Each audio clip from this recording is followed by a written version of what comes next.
The fact that you're down here in tunnels that have been built under civilian areas, you're launching rockets from civilian areas as well, doesn't that mean that you're endangering Palestinians that you claim to be fighting for? We are sacrificing ourselves and our times and everything we do in order to ensure a better future for our children.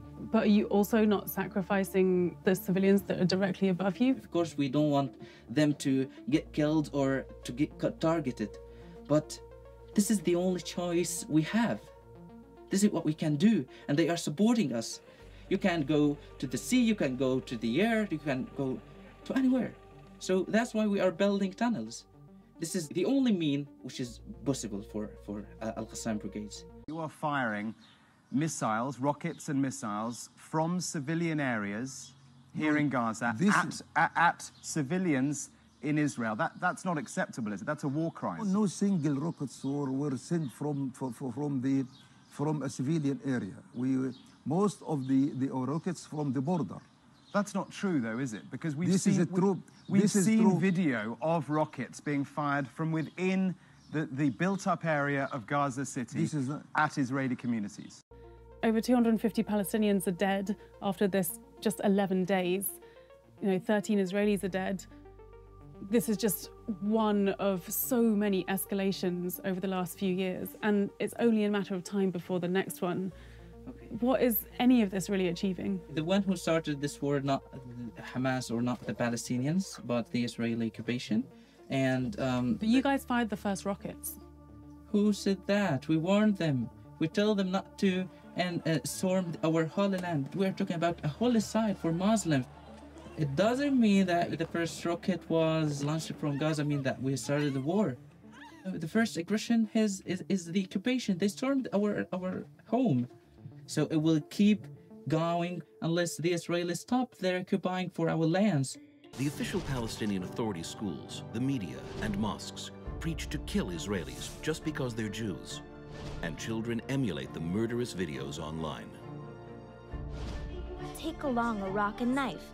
Stab and strike in Hebron. Do not consent to the rule of the despicable. This incitement comes directly from the Palestinian leadership. We welcome every drop of blood spilled in Jerusalem. These attacks are individual acts of heroism, and I am proud of them. The result of this incitement is hundreds of terror attacks in the past few months. Dozens of Israelis were murdered in those terror attacks. About half of the terrorists are under the age of 18. This incitement fuels terror and prevents peace. ايش بتقولي لشباب الضفة؟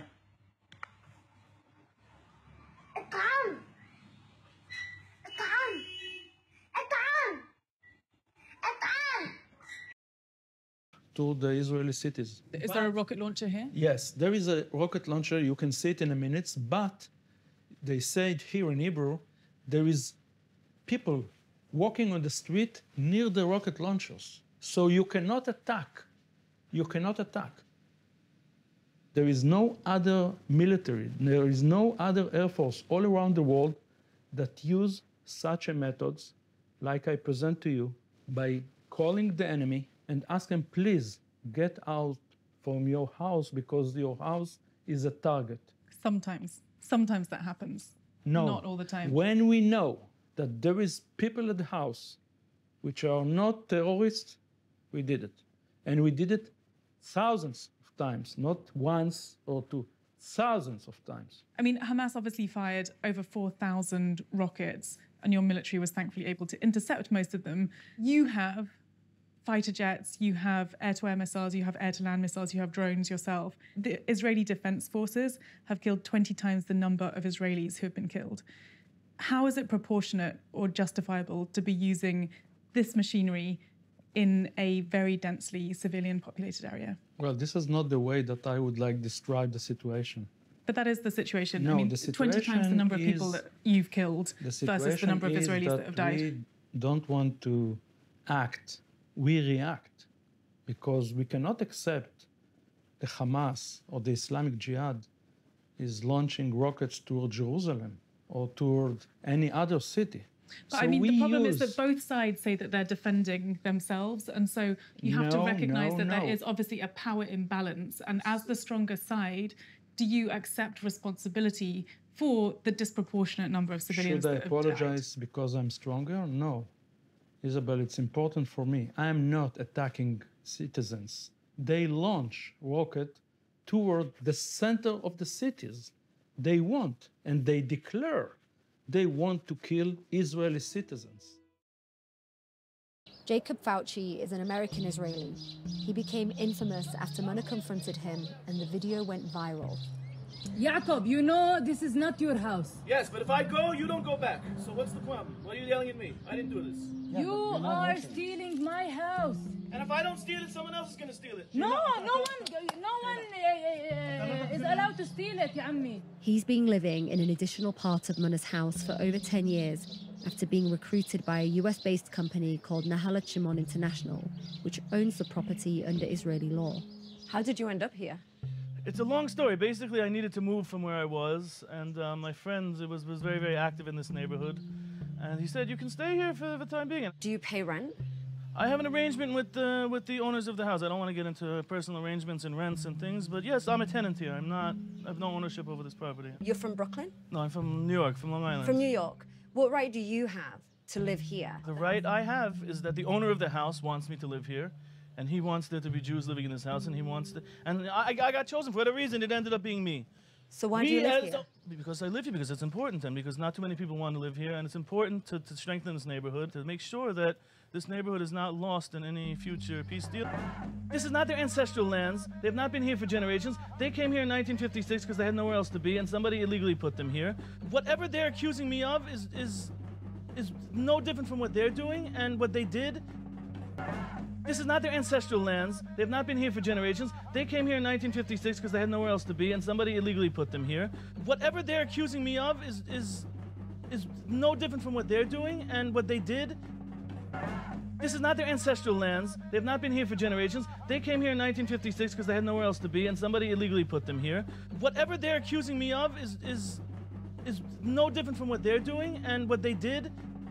So your position here is a political position to keep Palestinians out of it? Not to keep Palestinians out of it, to keep Jews in it. And therefore keep the Palestinians who were here out of it? No, that's not, no. That's a necessary evil. Whatever situation is, and that's what I was trying to explain in that viral video, they're not coming back here. This part of the house for sure is lost. The second part of the house, unless there's some major miracle, is going to be lost. And they're not coming back into here. So whether I am here, whether I am not here, whether it's me, whether it's someone else, whether it's a monkey, whether it's a giraffe, they're not coming back into this house ever. I understand why they're angry at me. I understand why they dislike me. But I did not do this to them. I'm not doing this to them. And as I said, if I leave, I'll be replaced immediately. And I venture to think that whoever comes here is not going to be as easygoing as I am. The Arab-Israeli conflict is presented in the media as a territorial dispute.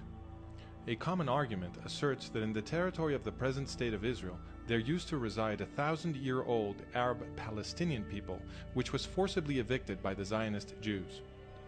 In order to evaluate these claims, we must examine the historical facts. We shall do this in what follows. It was the Romans who, in the 2nd century of the Common Era, first used the name Syria Palestina for Jerusalem and surrounding areas. It was an incorrect usage. In Greek, Palestina means homeland of the Philistines, but the Philistines never occupied more than a tiny sliver on the eastern Mediterranean coast, including part of what is today's Gaza Strip, and they had ceased to exist centuries earlier.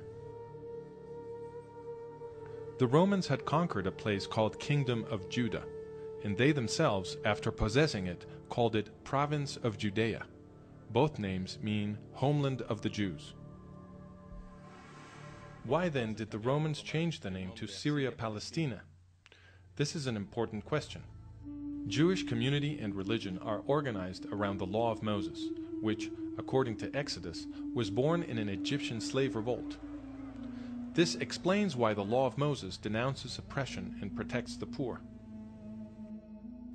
It also explains the preoccupations of the Roman military aristocracy.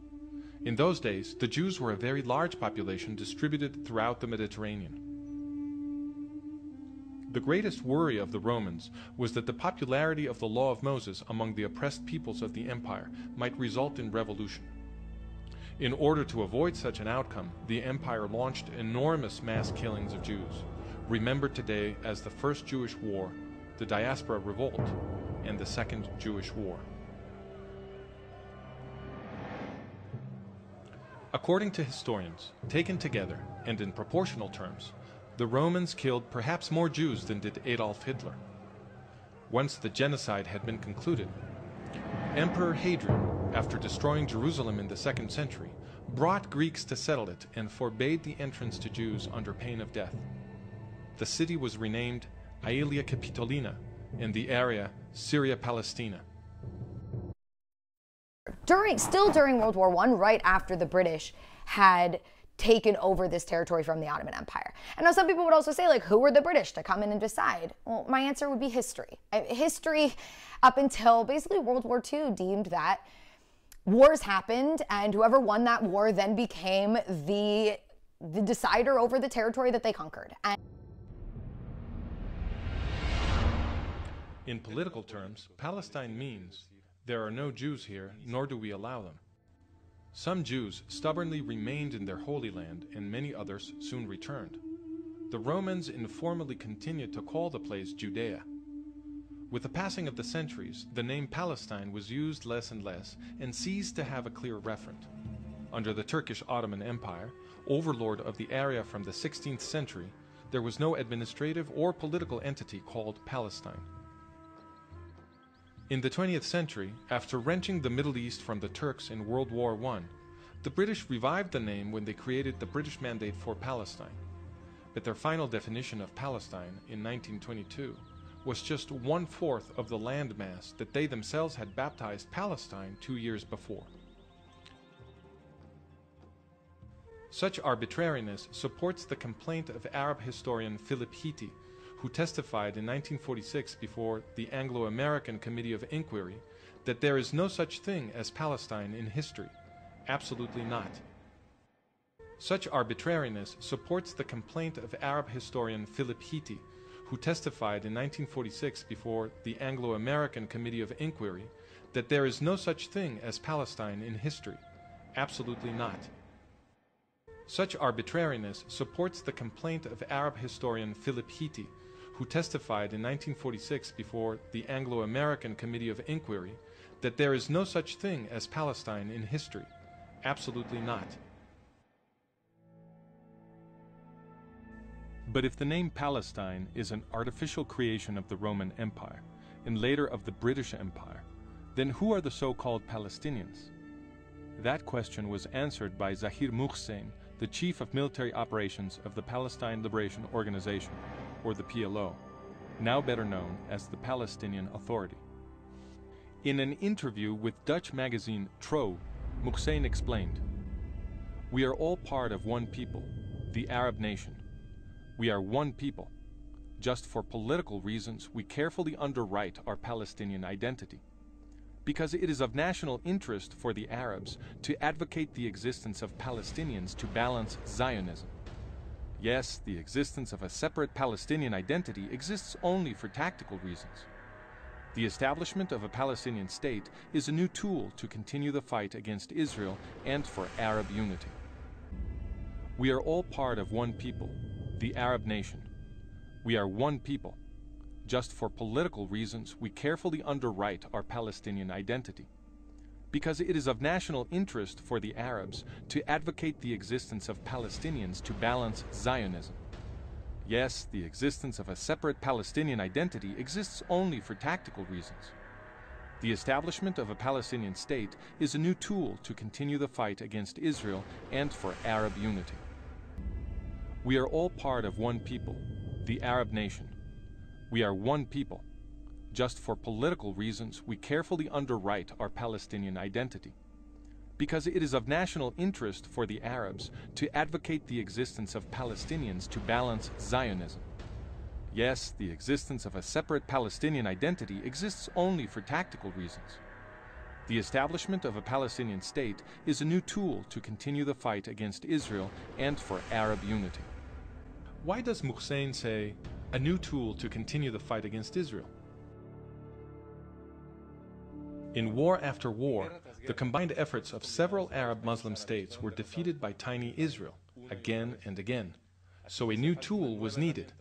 a political warfare strategy that combined terrorism with diplomacy to achieve what open warfare could not. But is Zahir Muhsin saying that a Palestinian people with a presumed right to the land of the Jewish state was simply invented? The PLO charters appear to confirm this. In its first charter, dated 1964, the PLO defined Palestine in Article 2 with its boundaries at the time of the British Mandate.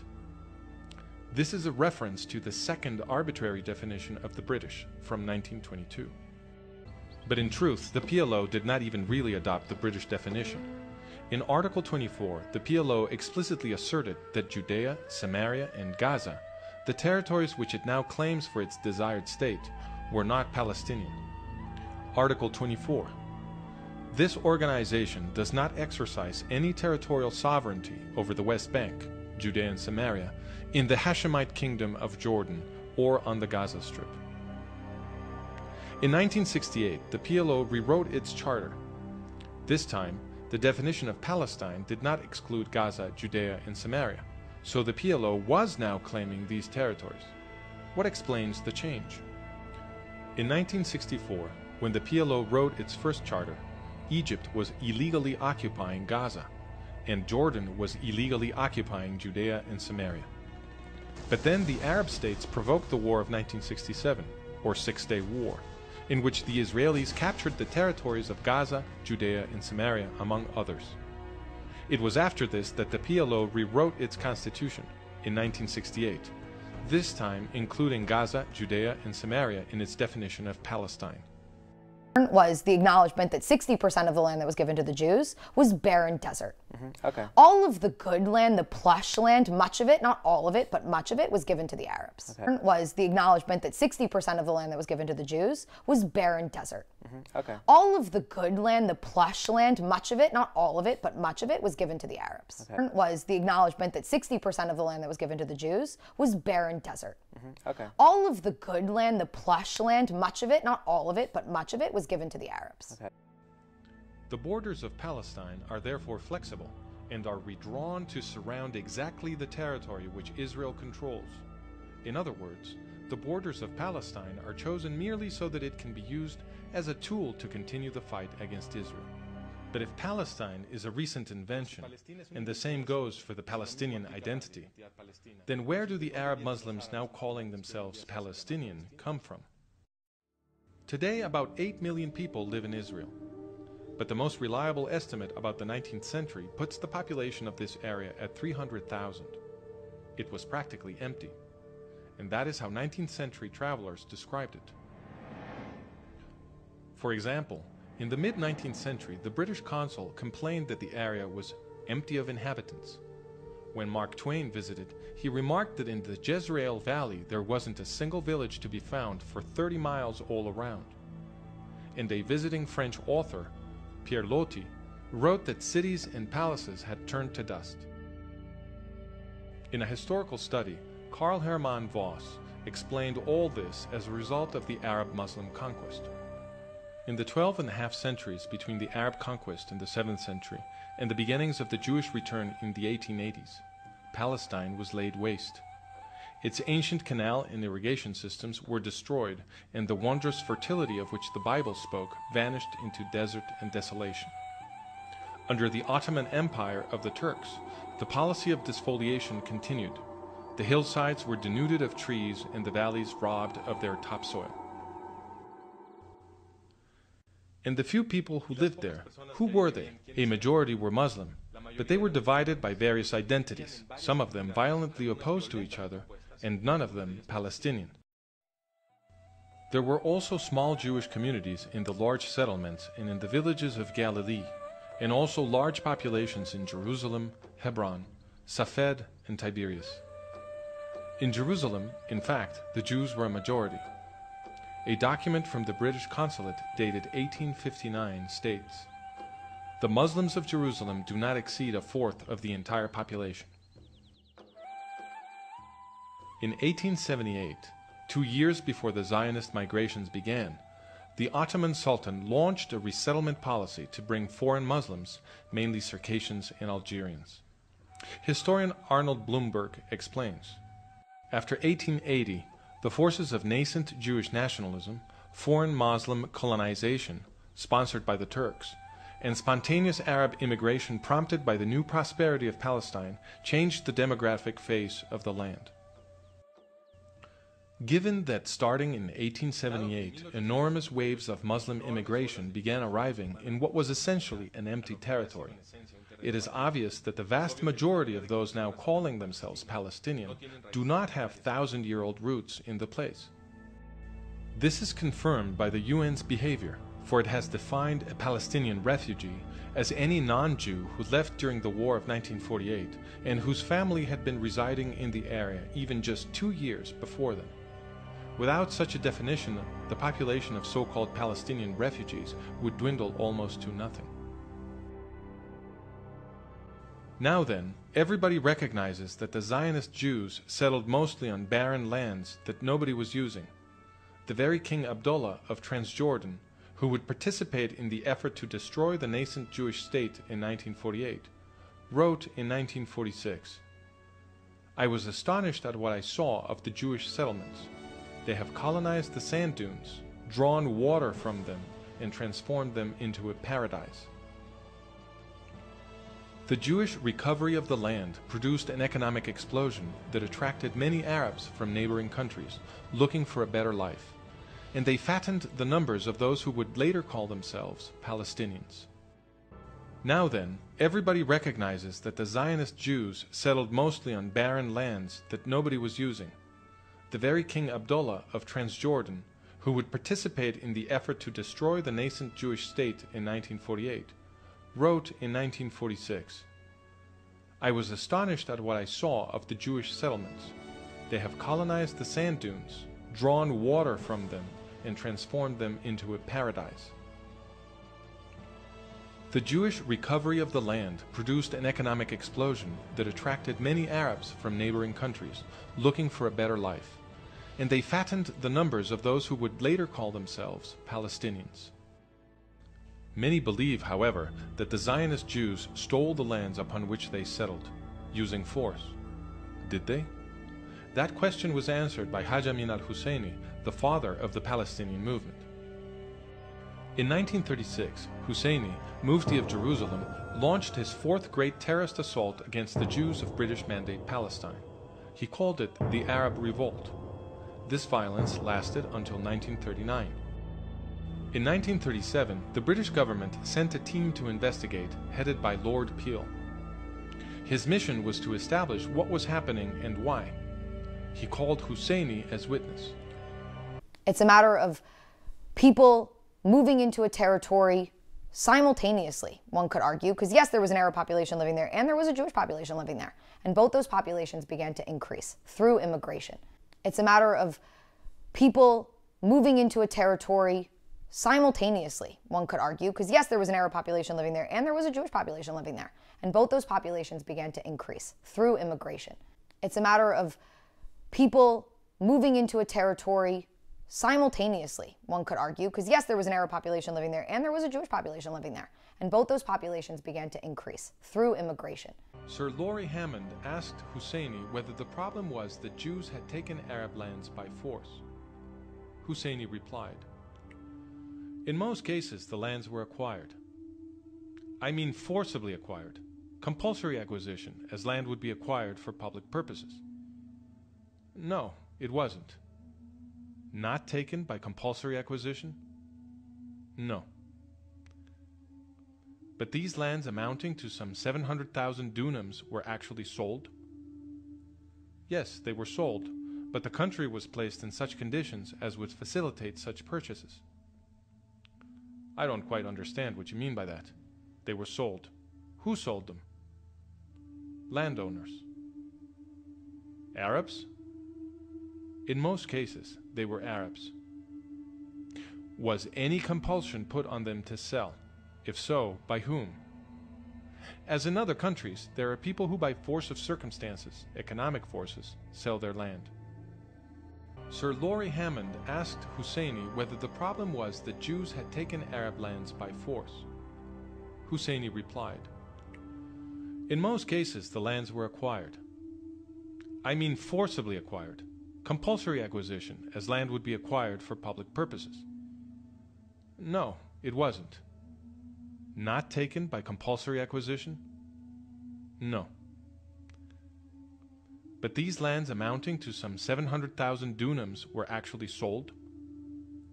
Yes, they were sold, but the country was placed in such conditions as would facilitate such purchases. I don't quite understand what you mean by that. They were sold. Who sold them? Landowners. Arabs? In most cases, they were Arabs. Was any compulsion put on them to sell? If so, by whom? As in other countries, there are people who by force of circumstances, economic forces, sell their land. The Arab landowners who, according to Husseini, had been forced to sell their lands were the Effendi, the great feudal lords of the area. They did whatever they liked. Nobody forced them to sell. And they had sold their least productive lands at very high prices. In fact, Husseini's own family, among the largest Effendi landowners, was doing a brisk business with these sales. The Husseinis first would threaten the small landowners with death if they dared commit the so-called national crime of selling land to Jews.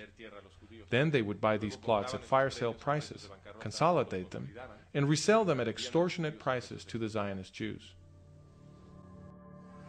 Historian Nathan Weinstock explains, in other words, hyper-nationalist propaganda became a lucrative industry, indeed even an American-style racket, for the Arab gentry. To conclude, it is false to say that a 1,000-year-old Palestinian people had its ancestral land taken by force by the Zionist Jews. First, because there was no such Palestinian people in the land. And second, because the Zionist Jews bought their lands from willing Arab landowners at prices well above the usual market rate.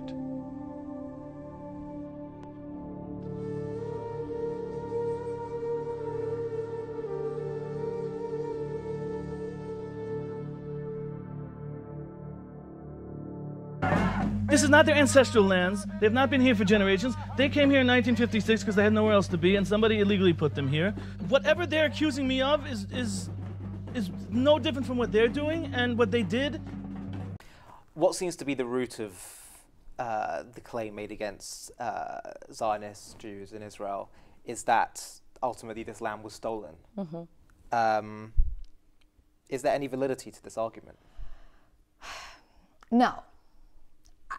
And yes, I'm going to make a very black and white answer to that question, but I'm going to give, obviously, context and history.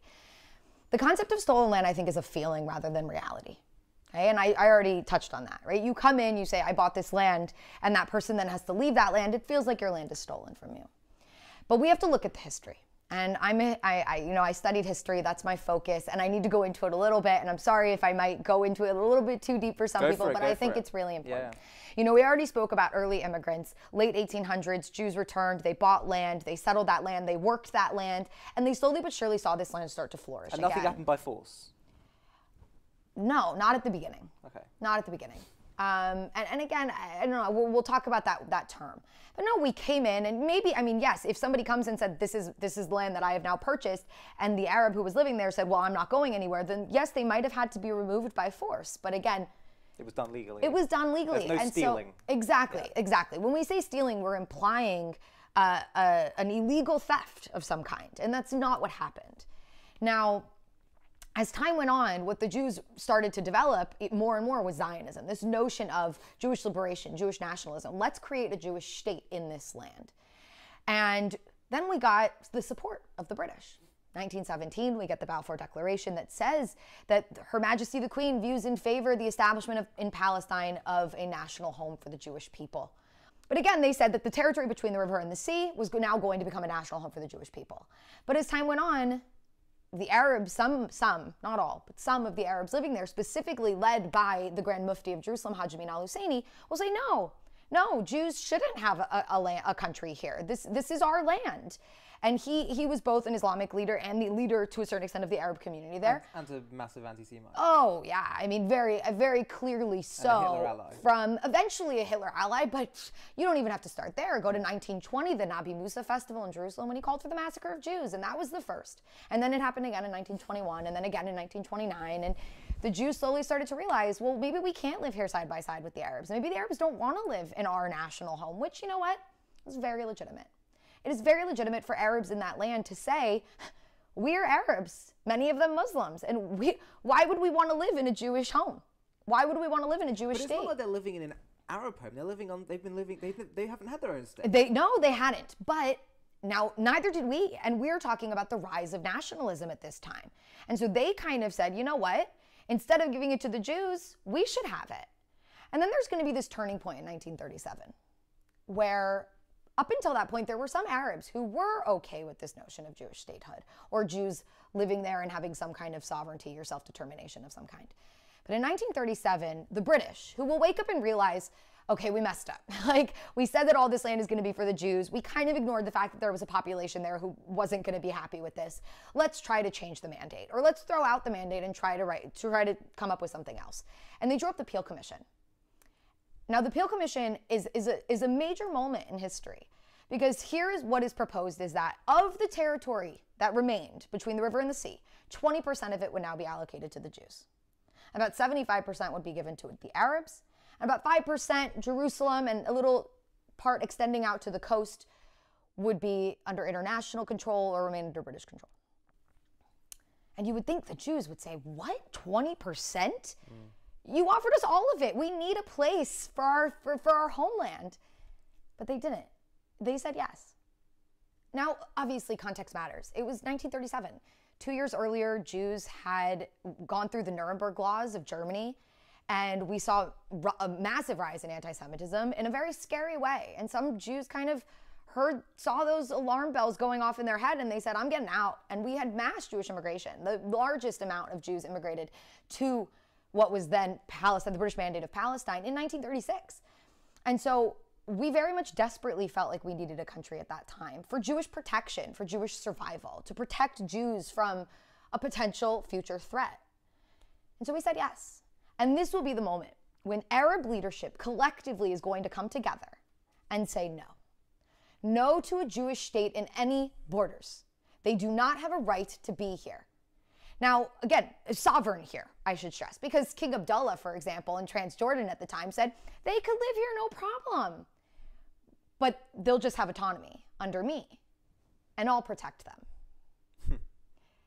And for the Jews, we almost did exactly what you just did, a little because we heard it before, and we had been hearing it for 1900 years, where everyone told us, yeah, live here, you'll be fine.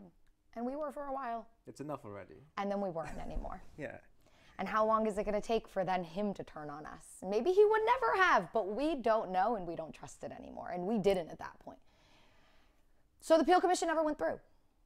And there was 2 more years of violence, because this was all happening during another Arab revolt against Jews and the Brits, by the way, at this point. And then obviously we have 10 years of, I would say, probably the worst time period in modern Jewish history, which was World War II and the Holocaust. And that notion of Jewish protection, the notion of you're not going to protect us, we're the only ones who can protect ourselves, became very real, not just for us, but for the rest of the world. That by the end of World War II, almost nobody could say to the Jews, don't worry, we'll protect you, because they didn't. Not just Europe. It was the United States who turned those boats around and sent us to go drown in the sea. It was Canada who just recently apologized for what they did in not accepting Jewish refugees during World War II. It was the British who didn't allow Jews into Palestine because of the quota that they had set in 1939. So it became very real for us that we need a country, and you guys have now all made that very real for us.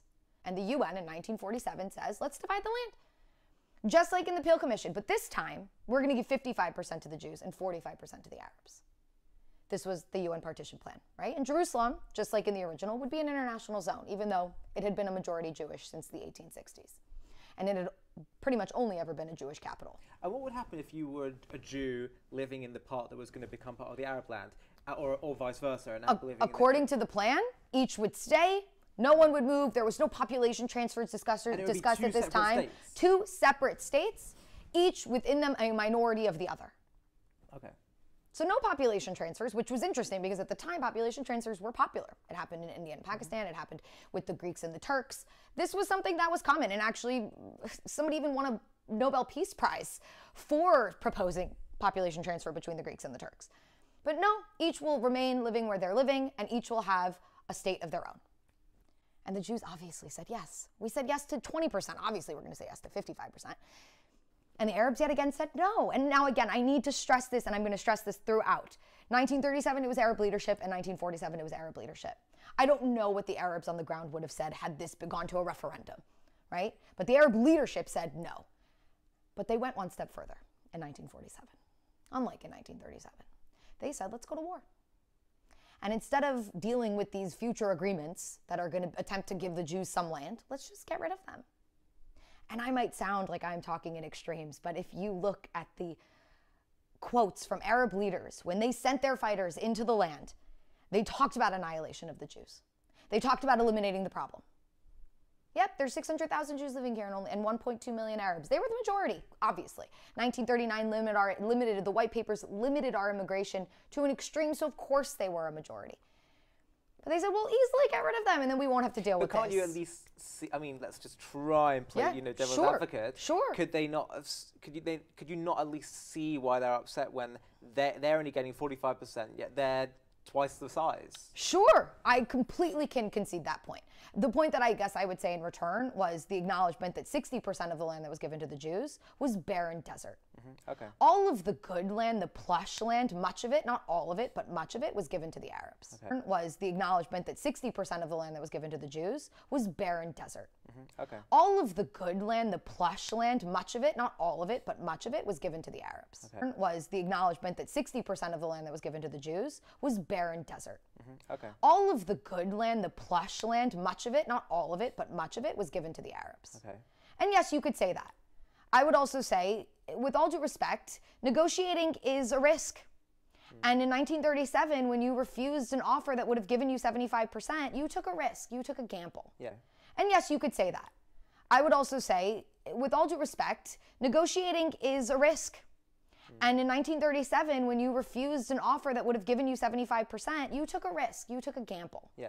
And yes, you could say that. I would also say, with all due respect, negotiating is a risk.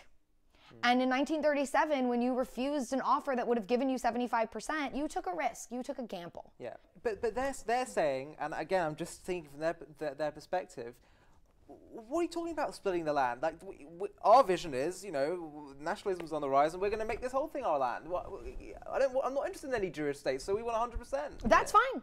You know what? And they chose war to try to make that a reality, right? Realizing we're not probably going to get it any other way because there's a Jewish population here, and that Jewish population continues to rise. Yeah. And then they lost that war. And so again, it was another gamble. Very legitimately, I get it. Fine, you decide you want all of it. And the only way you realized you were going to get that was to go to war. But to achieve that, you would have had to win that war. And you didn't. Okay, but is this where now the narrative comes in of the Jews stealing the land? Exactly. And that's why I was building up to this point. Because so I think all of that contextual history is so incredibly important. Because the notion of stolen land makes it seem like we came in and aggressively and violently said to the people living there, sorry, peace out, get the hell out, we don't want you here, and we violently took over this land. Right. When the history just shows the complete opposite. The Jews were going by international law. We were trying to do it legally. Yeah. We were trying to compromise. We accepted 20% of the land. We could have also adamantly put our foot down and said 100% of it was offered to us. We're not going to accept anything less than 100. And not only was it offered to us, but it is in a legally binding document, the British Mandate. But we didn't. We acknowledged their claims. We acknowledged that they wanted to live there as well and not amongst us. And so what you see here is one side willing to compromise, willing to concede territory for the purpose of stopping bloodshed and there not being more war. And the other side, the Arab leadership, saying no. And in that war that they chose, that started on November 30th, 1947, where Arab militias began to attack Jews in the land, and eventually on May 15th, after Israel declared independence, the Arab world joining in, the Arabs of Palestine, the Arabs who were living there, became the victims of this war. And anybody who tells you otherwise is wrong. They've either fled, the Arab leaders guilted them very oftentimes into leaving, because if they had stayed and ended up in a Jewish state, they would have been seen as traitors. And then, yes, we as Jews, we expelled them. When we felt it was necessary for our survival and our protection, we expelled Arabs from what was going to become the future Jewish state. But don't ever let anybody tell you that there was a policy of getting rid of all the Arabs, because by the end of that war, 160,000 Arabs remained inside of what was the Jewish state. Why would they have wanted to sometimes expel an Arab village or something like that? If you look at the plan that was brought up, where we said we have to kind of go village to village, it was we had to clear out hostile villages that were going to be on our borders, the borders of the future Jewish state, which any military person would tell you that's really legitimate. That makes sense. We were fighting a war, not just for more territory. We were fighting a war for our survival. They were very clear. At the end of this war, if we have our way, you will be in the sea. We had the sea to our backs. We didn't have a home to return to. This was it for us. Europe had made that clear. The United States had made that clear. Everybody had made that clear. We were fighting for our survival. And the worst part is that we look back and we say it all could have been avoided had compromise been accepted, had war not been started, even if they didn't like it. So then you counteroffer. You say, you know what? No, I don't agree to them having 55%, but give us this amount and give them this. But none of that happened. They chose war thinking that they would win, and it was a gamble. And they gambled with the lives of their people and with the territory of their people, who eventually became refugees. And I gotta say, towards the end of that war, the Jews, the Israelis now at this point, because this is November of 1948, after Israel had declared independence, said, at the end of this war, if the Arab world gives us peace and recognition, those refugees can come back. We're not worried about our majority, because many Jews are going to immigrate in and there won't be a problem here. And they can live here amongst us. And then that war ended. And not only did we not get peace and recognition, but the head of the Arab League at the time, Rahman al-Azzam, came forward and said that those refugees who Israel will allow, who will bring back and allow them to return, they will act as saboteurs from within the country. And they will destroy the country from within. And you can say that Jews are paranoid. We're not paranoid. We look at our history, we look at reality, and we say we have genuine fear. And yes, maybe today you could say, it's a little crazy to think that you guys have an existential threat. But in 1950, it was not crazy. Contextually speaking, in the 10 years prior, 33% of the Jewish population, 6 million Jews out of 18 million Jews, had been wiped off the face of the earth. And then the Arab leadership were saying that they were going to try to do it in our land. So we took them seriously, because we learned in the 15 years prior that when somebody says that they're going to try to destroy you, to believe them. And how long did this war last? It lasted from November 30th, 1947. That was the first phase. The second phase began on May 15th, 1948. After Israel declares independence on May 14th. That's when the other Arab nations get involved. Yes, that's when Lebanon, Syria, Jordan was the only one that had already been involved in the war prior, but they also will continue their involvement, Egypt and Iraq, with assistance from Saudi Arabia and Yemen. So we're talking about the Arab League, the Arab world at this point. And it will end in the early months of 1949, February, March, April, when different ceasefire agreements will be signed between us and those countries. Right. That's the reality of survival. Right. And to frame it any other way would be wrong, because they were calling for our annihilation. And we took them seriously because of everything that we had gone through in the 10 years prior. So no, people became victims. People were forcibly expelled from their homes. And I look to those people and I would say, it is tragic what happened to you. It is tragic. And I have genuine empathy for Palestinian refugees today who hear those stories from their grandparents where that happened to them, who hold those keys of their grandparents' homes where they thought they would be able to return. And it is a sad reality that they were not able to. I think we need to ask the question of who is to truly blame for that reality. Because in 1947, on November 29th, had the Arab world accepted that reality, every bit of this could have been avoided. They gambled with their own people. So again, when people say the Jews stole the land, no, it is more complicated. Okay. Way more complicated. That is an absolute simplification of history. And it's an attempt to demonize one side. This isn't a matter of stolen land. It's a matter of people moving into a territory simultaneously, one could argue, because yes, there was an Arab population living there and there was a Jewish population living there. And both those populations began to increase through immigration. It's a matter of people moving into a territory simultaneously, one could argue, because yes, there was an Arab population living there and there was a Jewish population living there. And both those populations began to increase through immigration. It's a matter of people moving into a territory simultaneously, one could argue, because yes, there was an Arab population living there and there was a Jewish population living there. And both those populations began to increase through immigration. And then as time went on, and one side said, well, we do want a country here, the other side opposed that. And more there were attempts to compromise. And there were failures of those compromises. And one side chose war. And then they lost that war. That's not stolen land. That's a different story altogether. You might not like it. You might say, well, that still was wrong, and there could be all sorts of things that you could talk about. But to break it down to just the Jews came in and stole land is just absolutely false. And as someone who studies history, and you know, this is what my degree is in, I think it is a sad simplification of history. This is not their ancestral lands. They've not been here for generations. They came here in 1956 because they had nowhere else to be, and somebody illegally put them here. Whatever they're accusing me of is no different from what they're doing and what they did. למה אתם, יהודים, גונבים יותר ויותר אדמות של פלסטינאים? לא, אתה לא רציני. אתה אמיתי עם השאלה הזאת? זו השאלה שבאה מחו"ל.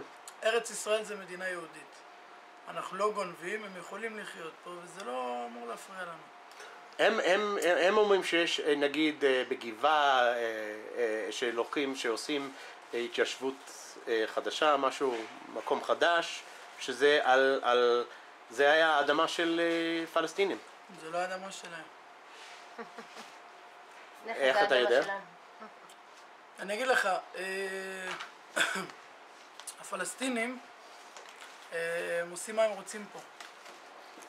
הם הורגים, שוחטים, עושים מה הם רוצים. הם לא אמורים להיות פה במדינה הזאת, חד וחלק, זהו.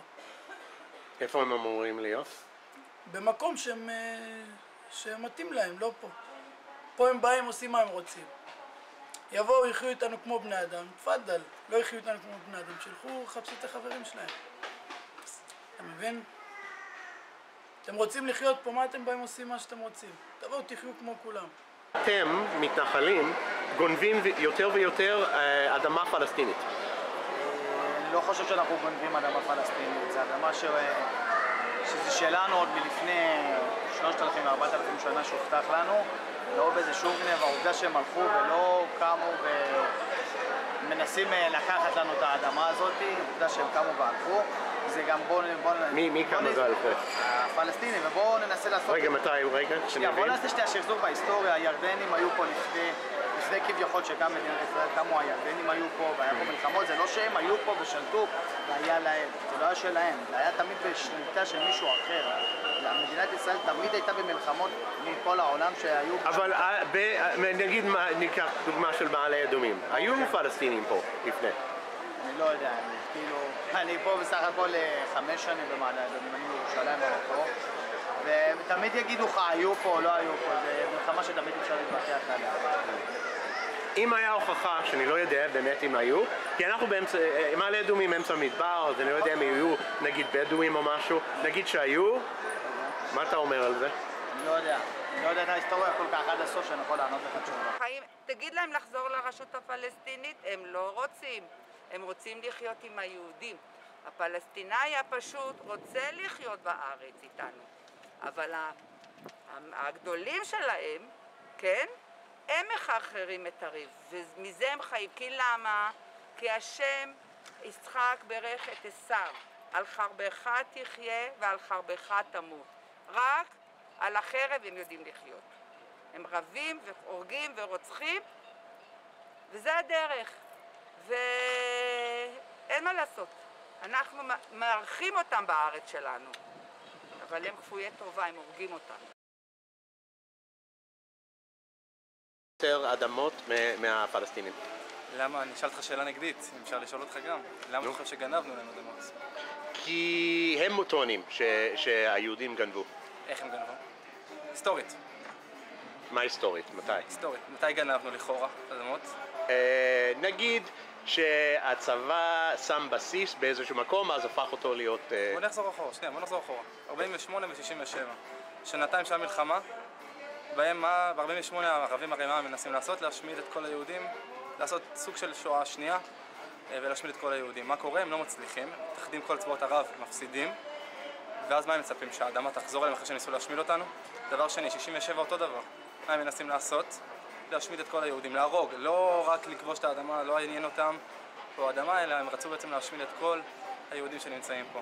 מה קרה? שוב ניצחנו אותם. האם אנחנו צריכים עכשיו להחזיר אדמה כי הם הפסידו? זה... איפה הגניבה פה? הם הפוך, להפך. אם תראה פינויים של בתים של יהודים, המדינה משתדלת לפנות כל בית יהודי שהוא על שטח פלסטיני. אגב, השטחים הפלסטינים... מה זאת אומרת בית יהודי? לא הבנתי. בית שיהודי בנה, הוא נגיד לא חוקי. מפנים אותו, למרות שיש לי גם מחלוקת על זה. אתן לך דוגמה. נתיב האבות, לפני שנה היה פינוי בשכונה בגוש עציון, שבנו על שטח, אגב, שטחים שהם שטחים של שטחי מדינה.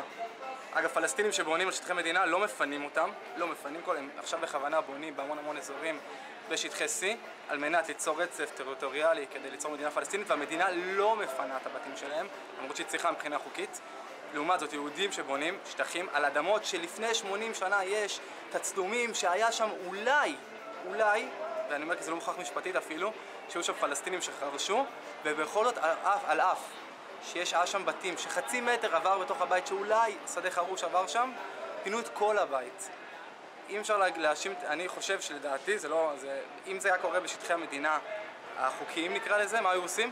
משלמים להם כסף או מביאים להם שטח במקום אחר, מה עשו במקום זה? פשוט שטויות. פשוט הרסו את כל הבתים, עשו מלא בתים, וילות ענק.